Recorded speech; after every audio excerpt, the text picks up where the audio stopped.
Hello everyone, welcome to my channel my English book. और आज की वीडियो में मैं आपके लिए एक इम्पॉर्टेंट इन्फॉर्मेशन लेकर आई हूँ which is related to NTA UGC NET exam. So NTA UGC NET exam की जब आपके पास आंसर की आती है तो आप देखते हैं कई बार आंसर की में कुछ क्वेश्चंस के सामने ड्रॉप्ड लिखा आता है। आपने सोचा है कि इस ड्रॉप्ड का क्या मतलब होता है, तो मैं आपको ये क्लियर करूंगी कि इस ड्रॉप्ड का क्या मतलब होता है। कई बार क्या होता है कि जो क्वेश्चन होते हैं उन क्वेश्चन में कुछ मिस्टेक हो जाती है, जैसे कि इसमें मल्टीपल आंसर्स करेक्ट हो सकते हैं या फिर क्वेश्चन में कुछ मिस्टेक हो सकती है। तो इस तरीके के क्वेश्चन ड्रॉप्ड क्वेश्चन होते हैं। अब इन ड्रॉप्ड क्वेश्चन के मार्क्स किस तरीके से मिलते हैं वो देखते हैं। आप यहाँ पर पॉइंट नंबर 7 को देखिए। If a question is found to be incorrect, अगर पाया जाता है कि कोई क्वेश्चन गलत है या फिर क्वेश्चन ड्रॉप है, then 2 marks will be awarded to only to those candidates who have attempted the question.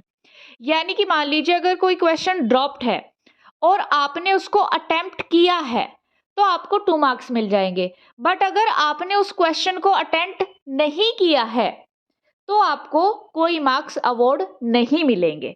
ये एनटीए यूजीसी नेट के अकॉर्डिंग है। एक बार हम पॉइंट नंबर 6 को भी देख लेते हैं।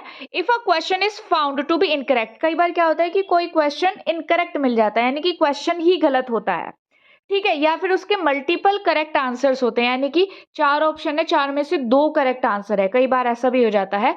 Only those candidates who have attempted the question, सिर्फ उन्हीं उन्हीं कैंडिडेट्स की बात हो रही है जिन्होंने इसको अटेम्प्ट किया है, and choose one of the correct answer, और मल्टीपल करेक्ट आंसर अगर है उनमें से कोई एक करेक्ट आंसर उसने चूज किया है तो ही उस कैंडिडेट को अवार्ड मिलेंगे। यानी कि जिसने इस क्वेश्चन को अटेम्प्ट किया है, अगर कोई क्वेश्चन इनकरेक्ट है या ड्रॉप्ड है और आपने उसको अटेम्प्ट किया है क्वेश्चन को, तो आपको 2 marks मिलेंगे। और अगर आपने उस क्वेश्चन को अटेम्प्ट नहीं किया है then you will not be rewarded 2 marks।